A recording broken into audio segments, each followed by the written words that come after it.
Hello and welcome to Studio 415. On today's show, you will hear about how a Fort Wayne girl is finding her voice on national TV. You'll see how two groups in the CHS are in the giving spirit. And you will see how a girls-only strength and conditioning class has ladies flocking to the weight room. All that and more coming up next.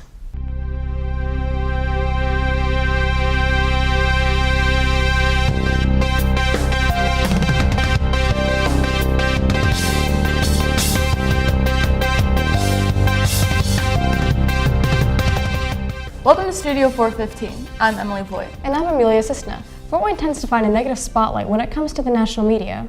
However, things have changed since Fort Wayne native Addison Agen became a competitor on the 13th season of The Voice. Studio 415 reporter Will Wiggy tells us more about Addison's experience.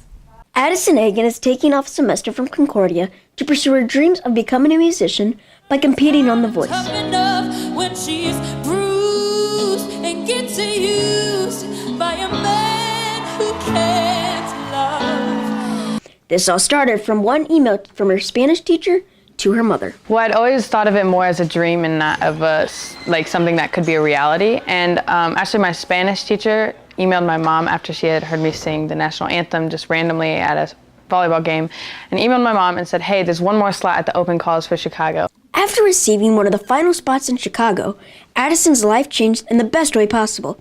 After making it through Chicago, Addison went through 4 more auditions before making it onto the Voice stage in California. During her performance, Addison managed to turn 2 chairs, Adam Levine and Miley Cyrus. I was thinking, oh my gosh, I just made it. I made it. And then when Miley turned around, I was like, okay, it's gotta be her. But you know, things pan out and now I'm on Team Adam, so. Performing on a stage in front of hundreds can be very intimidating, but on television in front of millions can be terrifying. She went on with a few key things in mind to help her confidence. When you go up there, you just have to know that you're good enough for what you're doing and that you can make it. Because if you're not confident, then they won't turn around, no matter what. That's what everyone in the past seasons have been telling us. So you just really have to believe that you're good enough to do it. So that's what I was thinking, and it takes all the nerves away. Addison Agen has received so much support from her hometown of Fort Wayne and Indiana in general. Catch Addison on The Voice on Mondays and Tuesdays at 8/7 Central on NBC. For Studio 415, I'm Will Wiggy. With the holidays approaching, many students in the NACS district are creating their wish list for gifts. But students in the Interact Club are helping the families that are in need during the holidays. Studio 415 reporter Johnny Becker brings us to the story. The Interact Club is helping families in need by collecting gifts to be donated to NACS families. I had the opportunity to see how the club members choose the families who are blessed by these gifts. Most students at Carroll High School don't have to worry about getting gifts under the tree.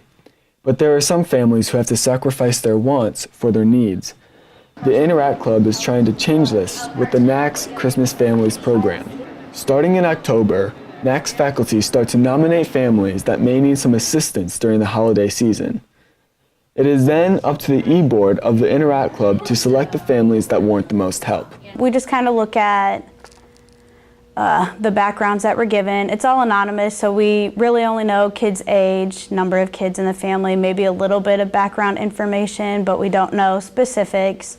And then we just kind of pick the ones that call out to us the most. Interact Club members received gift tags for the family. These tags indicate what the families want under the tree come Christmas Day. The club wraps the presents and sends them to the families. Club leader Katie Kelly says the families are very appreciative. We typically get a letter back from each family at whether it's end of December or January, just very grateful, appreciative of that. E-board member Willow Bulkowski feels this has impacted her life in a big way. It makes me see how fortunate I am. I've grown up always having a Christmas and having presents, and for these families that will just not be able to do Christmas, it's kind of crazy to see that in our own community there's people that are very unfortunate, and I want to help them as much as I can. The students wrapped the presents this weekend and are on their way to bringing joy to the families. For Studio 415, I'm Johnny Becker. With the Thanksgiving holiday coming to a close and Christmas being just around the corner, there is an attitude of gratitude in the air. In my report, you'll see that gratitude coming into play with a teacher here at Carroll, motivating his students to donate to the less fortunate. For the past 15 years, Carroll's construction and manufacturing teacher Rick Norton has raised money to build a well in a third world country. He collects donations from his classes, as well as anyone in the NACS community who wants to contribute. His goal is to have each of his 6 classes raise $1,000 by the end of the first semester, which pays for one $4,500 well. This charity has been extremely successful in the past, and Norton has high expectations for this year. On average, I'll have 2 to 3 classes get to that mark. And this year, I think we're on pace for maybe as many as 4 of the 6 classes could hit $1,000. Each year, he encourages his students through various competitions to donate to the project.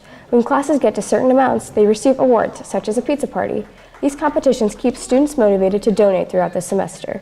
Construction student Presley Goins believes that the competition between the classes excites students to donate to the cause. They get pretty involved. I know my class, for example, has the highest amount of money donated. It gets pretty intense, and we all kind of just get really excited and pumped for it just to raise money. After the money is raised, Norton gives the money to a Christian organization called Water for Life. The organization then uses the money to build a well in a third world country, in areas where water is scarce. Some people in these areas have to walk miles every day just to get to a water source, and oftentimes these sources are not safe to drink. The wells reduce the number of waterborne illnesses where it is built and allows a nearby water source for the people living there. Norton sees his connection to Water for Life as an opportunity to help those in need, as well as to make students here at Carroll feel as though they've made a difference in the world. I think this is a neat activity to where there's a problem, it's presented, and they can actually feel as though they can get involved and make a difference. If you're interested in donating to the World Project, stop by Rick Norton's room outside of the 1012 cafeteria. For Studio 415, I'm Amelia Cisna. A new class is offered for the schedules of many girls student athletes to train and prepare them for both athletics and everyday life. Studio 415 reporter Peyton Manell has more on this story. In my report, I had the chance to see how this class was created and the effort put behind it to make it run effectively. Starting this year in the 1012 building, an all-girls strength and conditioning class has been created to allow female athletes to be more comfortable with their surroundings. Dan Jones, the head strength coach at Carroll High School, has created this class to increase the strength of female athletes and allow them to be trained to decrease the amount of injuries athletes face each year. We wanted to get our female athletes stronger and faster, but also help prevent injury. Female athletes are more prone to injuries such as ACL tears. And so I think with this class, it's going to help our overall female athletes. With the all-girls class only being offered 1 period a day and only at the end of the day, more girls agreed to taking the class in order to not have to go to other classes afterwards. It was interesting, not just because of the all-girl aspect, but because it was 7th period, and so that was really I'm not intimidated by guys. I would have been lifting class with guys, so it was more like the timing of the class rather than who was in the class. He suggested the idea of having an all-girls class, and I was all for it because that would mean I wouldn't have to stay after school, and it's 7th period, so I don't have to worry about sweating during the day. Girls have always been able to take the class with guys, but have felt rather shy about lifting in front of guys that are lifting twice as much as them. Jones believes that this class will give them a fresh start, as well as making them feel more comfortable. I know some females are self-conscious, and hopefully with this class that helps, gain a little bit of self-confidence in who they are. The class so far has been more of a hit at CHS than Jones expected. With 42 girls in the 7th period class, many of the girls wish the class was offered multiple periods during the day in order to prevent overcrowding. Yeah, I think so, because our class is really full, and I know a lot of people who would want to join. A lot of them are seniors, though, so they do internships and they can't join, but maybe doing one earlier in the day for people who do internships would be cool. Coach Jones will continue to push more female athletes to take this class to increase strength and self-confidence. For Studio 415, I'm Peyton Manell.